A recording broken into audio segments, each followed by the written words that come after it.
Chem 313, Lecture 20. Today's topic is going to be translation and the genetic code.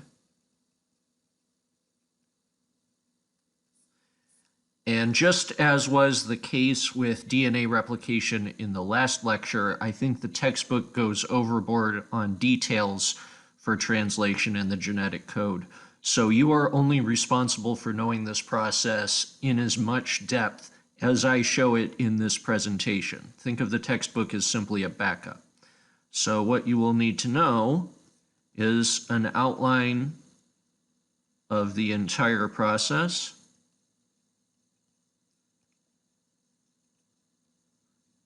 of transcription, differences between transcription and replication. As we're going to see, there are some similarities, but more differences than similarities. You need to know what are the critical components and their functions. And when it comes to the genetic code, don't worry, you don't need to memorize the genetic code. But for the genetic code, at least understand the importance of tRNAs in protein synthesis. We're not going to cover protein synthesis in this lecture, that's in the next one. But you do need to understand their importance. So before we talked about the process of replication, which is how copies of DNA are made so that cells can divide. However, really the whole point of DNA is that it provides a set of instructions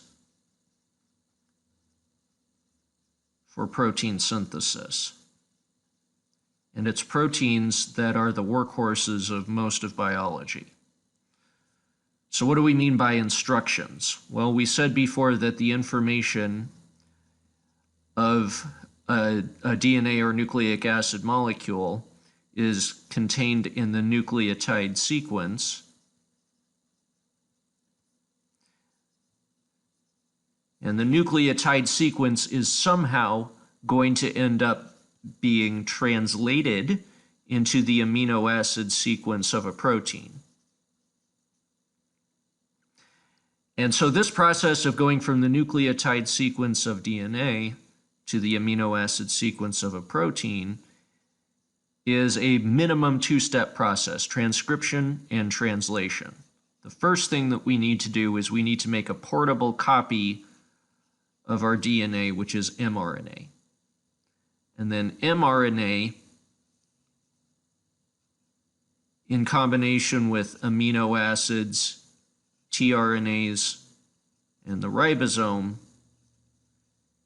can be used to construct a protein sequence, a polypeptide sequence, based on the information specified in the DNA sequence. So what we're going to talk about in Lecture 20 is this step right here. We're going from a sequence of DNA to a sequence of a messenger RNA for protein synthesis. So let's take a look at this overall process right now. All right, so transcription is the process of making a copy of DNA or mRNA from which proteins can be made. Now, typically, we're not going to, of course, copy the entire genome. That would be replication, except, replicating it into mRNA. The whole key feature of transcription is we only copy a segment of DNA or gene of interest. And then later, we are going to use that copy, which is mRNA, to make a protein. So already we see a difference from DNA replication. We are not going to copy the entire DNA. We're only going to copy a small part of it. The mechanics of how it works are highly analogous to DNA replication. So we have some certain critical components that we need in order to carry out this process. We first need a DNA template at the gene to be transcribed. So in other words, These are our instructions to be recorded. Secondly, we need a nucleotide triphosphate mix and magnesium, okay?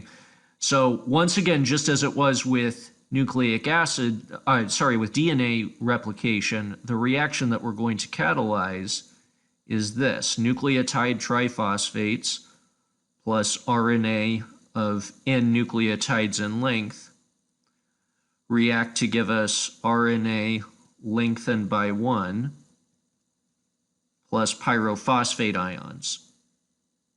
And this reaction is catalyzed by the RNA polymerase complex. That's our enzyme complex that is necessary for transcription. All right, so just as we did with replication, we are only going to talk about the process of transcription in bacteria, which makes your life much, much simpler. The section in the book on eukaryotic transcription you can skip. I'm not going to hold it to you.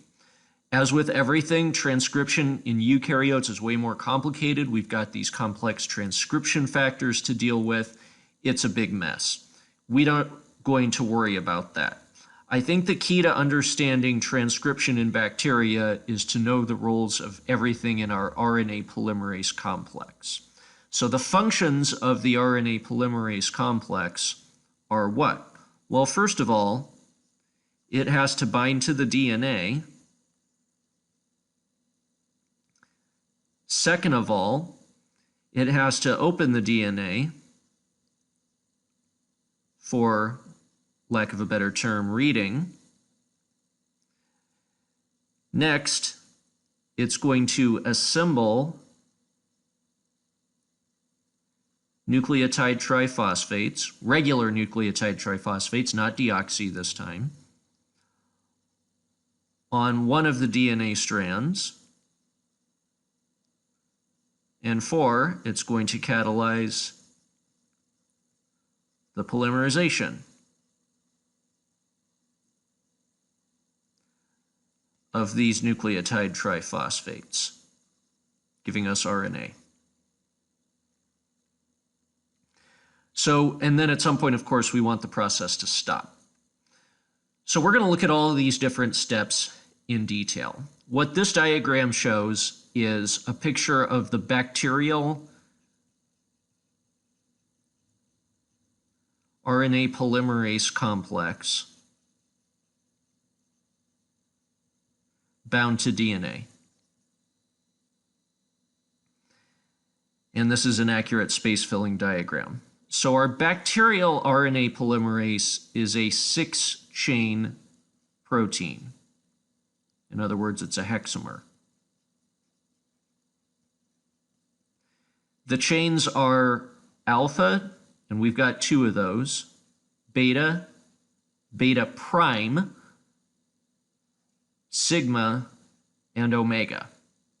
So the alpha chains are identical to one another. The beta and the beta prime are similar. Sigma has an important function that we're going to talk about in a moment, and omega is just another subunit that's involved in catalysis. All right, so as we are going to see here, it's the sigma subunit that's responsible for step 1, the binding of the DNA. And beyond that, the other subunits have other functions. Okay, here's the overall process of bacterial transcription. So what's going to happen before any of this can take place is we need to make use of our DNA template. And so what's going to happen is our RNA polymerase complex must bind to the DNA. But the problem is, where do we bind? So the genome of even a small organism is a huge, huge possible set of starting spots because we've got the entire chromosome. And if the RNA polymerase just binds at some random spot and starts reading, I mean, that's like opening up a book right in the middle and starting to read just from 2/3 of the way down the page on the right. You're going to have no context. You don't know what's going on. All the information is lost. So there needs to be some sort of defined starting point.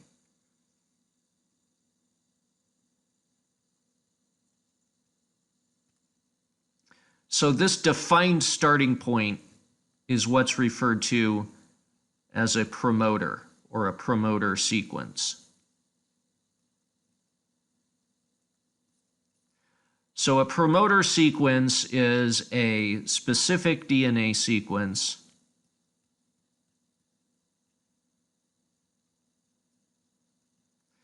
that is held upstream.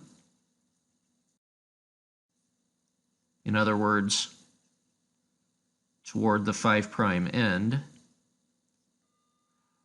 of a gene sequence.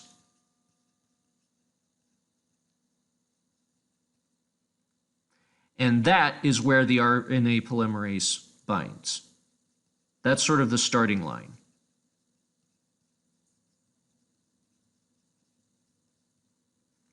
So the promoter sequence in this diagram over here is shown in yellow, and it's got two separate segments. We've got what's called a -35 element and a -10 element, and they're not right side by side. There's a separate stretch in between the two. So where the -10 and the -35 come from is that's the distance in nucleotides from the beginning of the gene. So the beginning of the gene would be the 0.1 space, which is right there. So we have two separate places, and what binds to the promoter is the sigma subunit.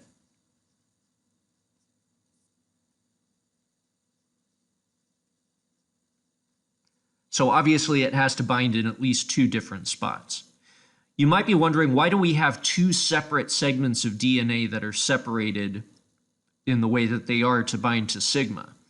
And the reason for that is because we have to transcribe the gene in a correct direction. If we just had one spot to bind, it would be likely that there would be multiple orientations where our RNA polymerase could bind, and then we could start transcribing in the wrong direction. We don't want that to happen. Having two places that sigma has to bind sort of helps to ensure that it's going to bind in the correct orientation and start reading along the DNA in the right direction. All right. Now, once the sigma subunit binds, notice what happens. We introduce a bend in the DNA. And that bend in the DNA serves much the same function as the helicase does in replication. So there's no helicase involved in RNA transcription, but this bend in the DNA stresses the hydrogen bonds of the base pairs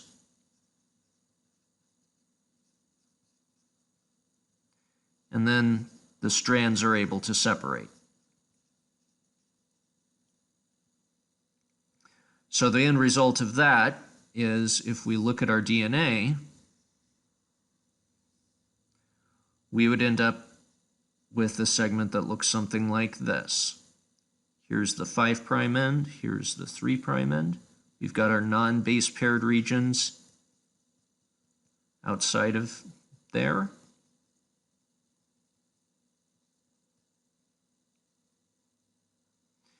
And the RNA polymerase complex is going to be bound right there at this spot where the DNA segments flip open.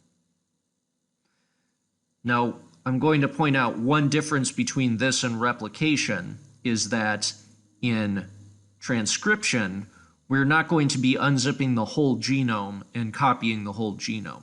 We only want to copy a small part of it at a time. So what actually happens is that only a small piece of the DNA is opened up at any given point in time, and we end up with a re-zipped up segment of the DNA on the other side.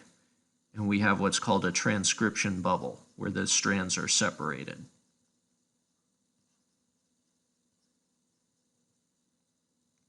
So that's what it actually looks like while we are transcribing.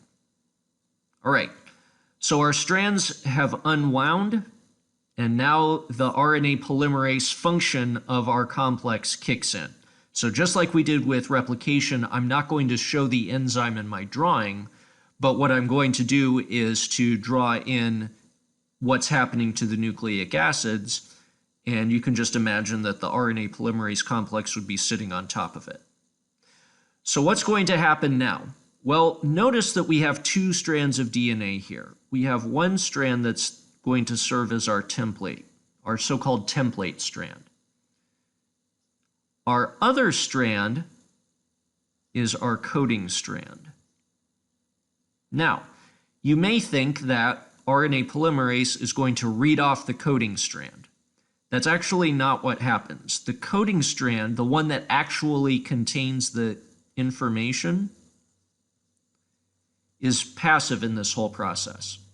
What happens is that the RNA polymerase is going to assemble NTPs on the template strand, meaning that once we have our strands separated, it's the side that doesn't have any information on it that is going to serve as our template for our new RNA.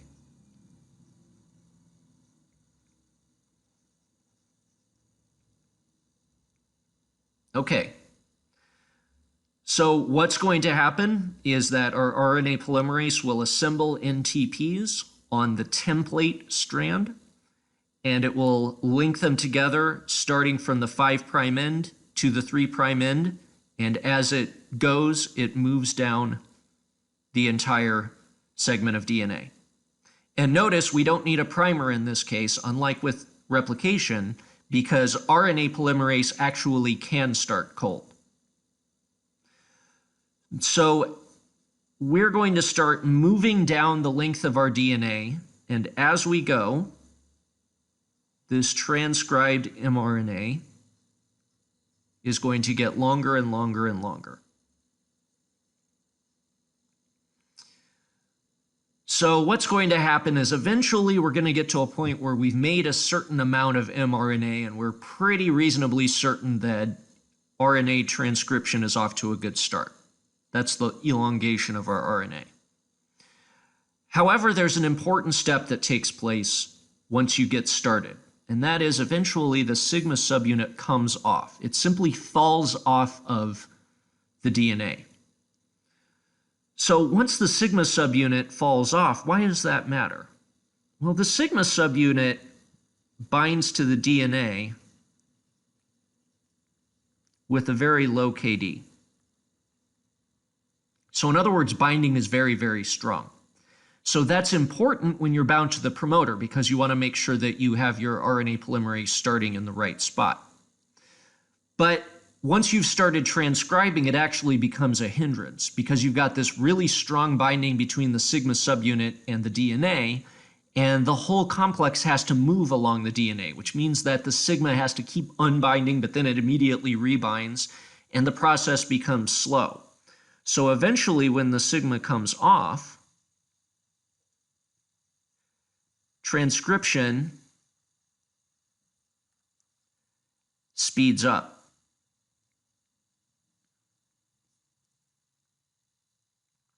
So the sigma subunit is only important for identifying the promoter sequence. Once transcription has already begun, the sigma is no longer needed, and in fact, transcription is better without it. So it eventually comes off.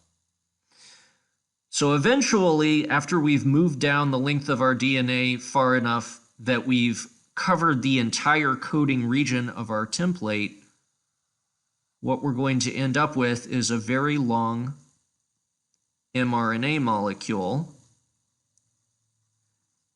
And what do you notice about our mRNA? What do you notice about its sequence? Well, because we are using the non-coding strand as a template, the sequence of our mRNA is going to be complementary to our template. In other words, it's going to match the sequence of our coding strand.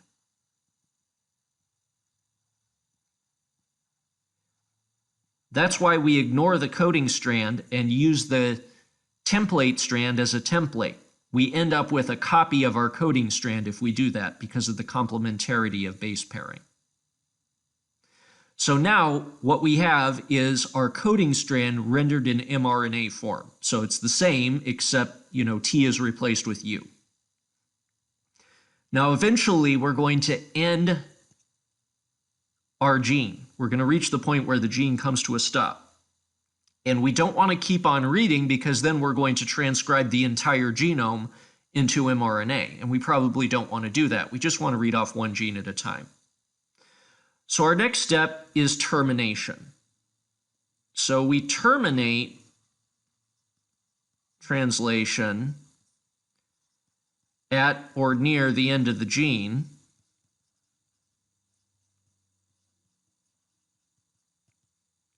And there are two possible mechanisms of termination in bacteria that I care about you knowing. And those are on the next slide. All right, here's a very brief description of the two possible processes of termination seen in bacteria. Which one actually happens depends on the gene of interest. So the first one is hairpin formation. So this is what happens when your mRNA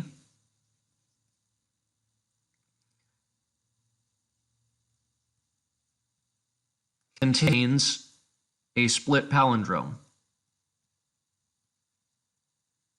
We already talked about what that was a couple of lectures ago. It forms a hairpin while it's being transcribed.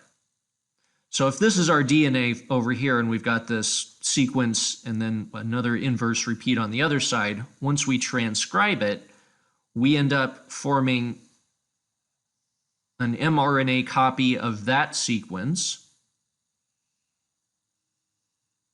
And then downstream from that, we've got its complement that also gets transcribed. And hey, look at that, we just formed an mRNA hairpin. And why does that matter? Well, that matters because these mRNA hairpins are bulky and they impair the binding of RNA polymerase to DNA. It essentially chokes up the active site of the RNA polymerase so that it's, all, like throwing a wrench into gears, and the polymerase complex just falls off of the DNA. So that's the first possible process. The second possible process involves a protein called this Rho factor. So Rho, this is a RNA binding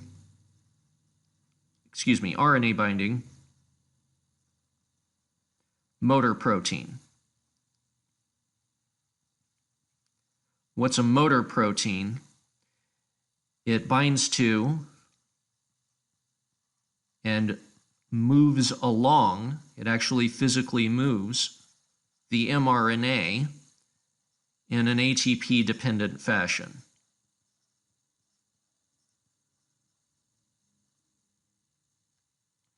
If you're interested, there's a pretty lame video that I found that you can watch.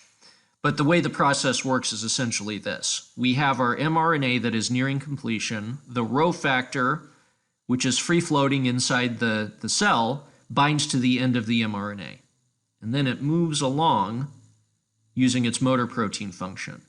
And the whole key to the Rho protein is that it moves along pretty fast, faster than transcription takes place. Eventually, it's going to reach the point where it's up against the RNA polymerase complex.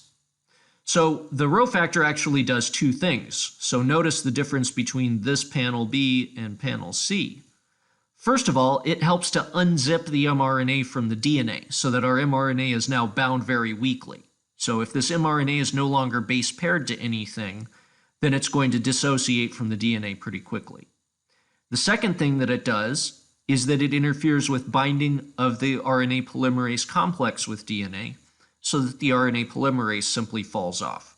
And what we're left with is our DNA, which quickly rezips, our two proteins, which just float away, and our mRNA.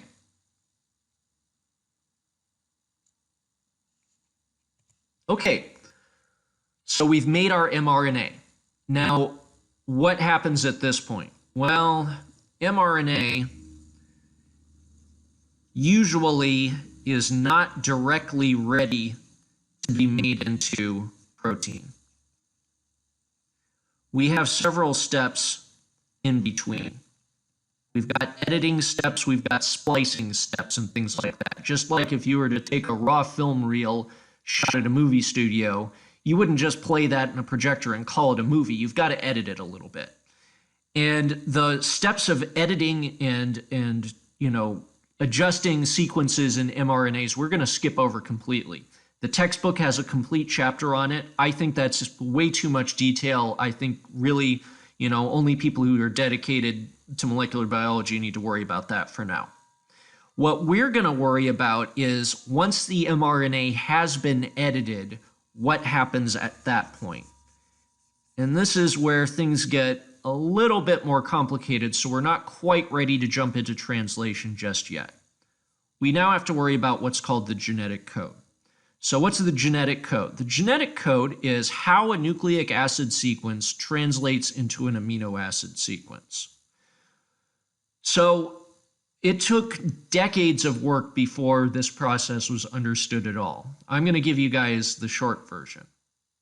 So our genetic code is a sequence of bases, and the information that we want is a sequence of amino acids. And as it turns out, the genetic code is encoded in different words of 3 bases each. And each word corresponds to 1 amino acid. The words are called codons. So these are 3 nucleotide sequences that specify an amino acid. So for example, AGG, written from 5' to 3'. That corresponds to a particular amino acid. I don't have my codon table memorized, so I'm not going to tell you which one. Now, through careful research, people have figured out that our code is non-overlapping and it's continuous. So what do we mean by that? By non-overlapping, I mean that the words don't overlap. They don't share letters. We have one codon, and then immediately another one, and then immediately another one. It's also continuous because we do not have any gaps in between. So it's the equivalent of a novel where all the words are written straight out without any spaces and without any punctuation. But because this is chemistry and not language, that's actually the best format for making sure we have error-proof translation of our nucleotide sequence into an amino acid sequence. This table gives you the genetic code. This is how you go from a codon sequence to an amino acid. If you don't know how to read these tables, it's quite simple. You have your first position, which is at the 5' end. So let's try the codon I used on the last slide. So our first one is A. You read across to the second position, which is G. And then you read down to the third position, which is G. Okay, so, wrong one. So A, G, G, right there. That's one of the codons for arginine. So what's very, very interesting is that the genetic code is the same in all organisms on Earth. There are a couple of oddball organisms that have maybe one codon that's different, but those are quite rare. So this is remarkable. This is something that arose very early in evolution, and it worked so well that nothing else has ever showed up that does the job better. So you are not responsible for knowing every combination. If I ever give you an example or practice problem where you have to translate something, you'll be given this table. One thing that's worth noticing, though, here is that we have to have 3 letters in our codon. Why is that? Why not 1 to 1? Well, the reason is we have only 4 nucleotides, right? AUGC. We've got 20 amino acids. So if we had a 1 letter to 1 letter correspondence, obviously that's not going to work. We would be limited to 4 amino acids. If you had a 2-letter word, that means that you would have 4 squared, or 16 possible amino acids for each codon. Getting close, but that's not good enough. So with a 3-letter word, we have 4 cubed, or 64 possibilities. And that's more than enough, right? Because we only have 20 different amino acids. So as a result, some amino acids, in fact, most amino acids, are encoded by more than 1 codon.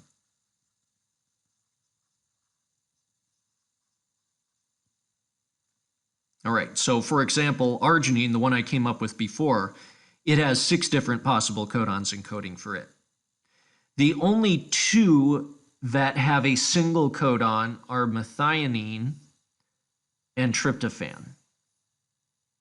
And those, not surprisingly, are the 2 least common amino acids in proteins. The methionine codon is special though. So the AUG codon, that is equal to the codon for methionine, but it also is a so-called start codon. And what's that? Well, the start codon we'll talk about in the next lecture. There's another one called a stop codon, UGA. That also serves an important function. It does not encode for an amino acid, it does something else. We'll get to that later. All right, so to give you an example, a DNA sequence would be translated into 3 base words. Okay, once again, by convention, we write nucleic acids from 5' to 3'. So let's divide that up into words. What we're going to do is we are going to transcribe to mRNA. And if this is our coding strand, then our mRNA is a copy of our coding strand. And check it out, I've color-coded all of our different codons. And so by using our codon table, we can translate that directly into an amino acid sequence. And there we go. So this sequence of DNA specifies this sequence of amino acids in a protein. How we actually make that protein, we're going to talk about in the next lecture. All right, so going from nucleic acid sequence to protein sequence is a complicated thing. It's one thing to say that we have a code of sequences of nucleotides, and that corresponds to an amino acid sequence of a protein. But it's another thing together to bring those 2 molecules together in the same place and make one from another one. So in other words, how do we use an mRNA molecule as instructions to make a protein? In other words, how do you read the instructions? It's one thing to say that you've got a code there, but it's another thing entirely to read it. So a key to this process are the so-called transfer RNAs or tRNAs. I think tRNAs are an underappreciated class of molecule. They serve an extremely important function. tRNAs are these weird little RNAs that are genetically encoded, so they're transcribed just like mRNAs are, but they fold up into a globular structure, which we talked about a couple of lectures ago. At one end, they become chemically attached to amino acids. At the other end, we have 3 non-base paired nucleotides.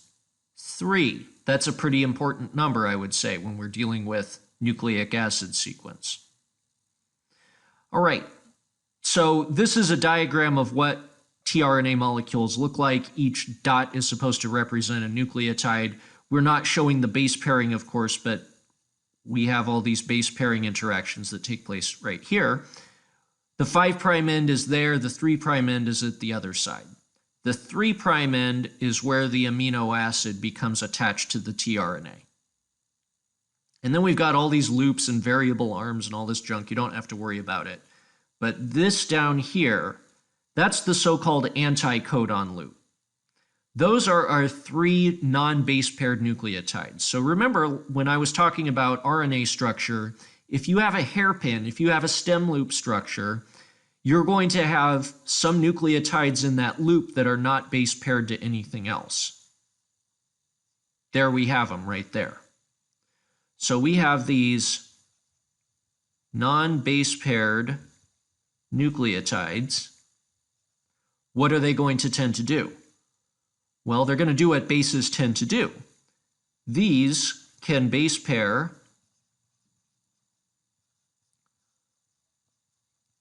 with other RNA molecules. All right, well, why do we call it the anti-codon loop? We call it the anti-codon loop because it is complementary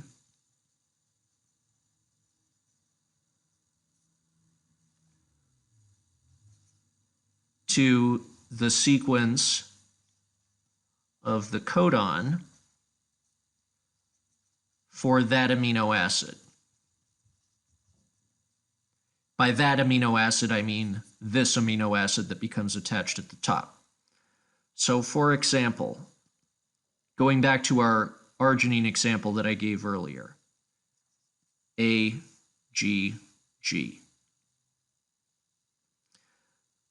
So the arginine tRNA corresponding to the AGG codon is going to base pair with this AGG codon on mRNA. And so what's going to be the sequence of this anti-codon loop of the tRNA? Well, it's going to be complementary to this sequence, C, C, U. And notice that I drew it from right to left, because once again, base pairing is always anti-parallel. So if this was the ARG tRNA, and this is the 5' end of the molecule, the sequence of these 3 down here would be CCU, in that order. So needless to say, there is one tRNA for every codon, except the stop codon. So that's 63 total in every organism. The stop codon does not have a tRNA, and we'll see what happens at stop codons next time. All right, so tRNAs are great, but before they can be used, they have to first be attached to an amino acid. So a tRNA with an amino acid attached to it is called an aminoacyl tRNA, AAtRNA. And the enzymes that synthesize these molecules are called aminoacyl tRNA synthetases. And this is an important class of enzymes. They're critical. Without them, you cannot make any other proteins of any type. So the aminoacyl tRNA synthetases, they attach the correct tRNA to the correct amino acid. This is the reaction that takes place up here at the top. We have our amino acid. Okay, the way we've drawn it is kind of non-standard, but notice we've got the C terminus of the amino acid at the right, and the tRNA. there is an ATP-dependent chemical reaction, and we end up with our aminoacyl tRNA, in which the amino acid becomes attached to the tRNA through its C-terminus, right? So what ends up happening is our C-terminus forms an ester linkage with the 3' OH of the correct tRNA. So I'm not going to get into the details about aminoacyl tRNA synthetases. You need to know what they do. But it's a complex enzyme. Not only does it catalyze this reaction, it has a proofreading function. So what do we mean by that? A proofreading function is a way to verify that we have the correct pairing of an amino acid.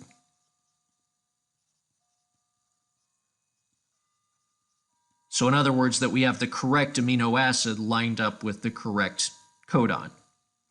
And just as is the case with tRNAs, we have one for each tRNA, one for every possible codon. You may be wondering to yourself, wait a minute, why would we need 63 different aminoacyl tRNA synthetases? They all do the same reaction. Well, notice that we have to bind the correct amino acid to the correct tRNA. So that means that the active site has to be able to recognize both the tRNA and the amino acid. And it's really hard to imagine how we could have an active site of an enzyme that could bind any tRNA and any amino acid and still pair up the correct tRNA with the correct amino acid.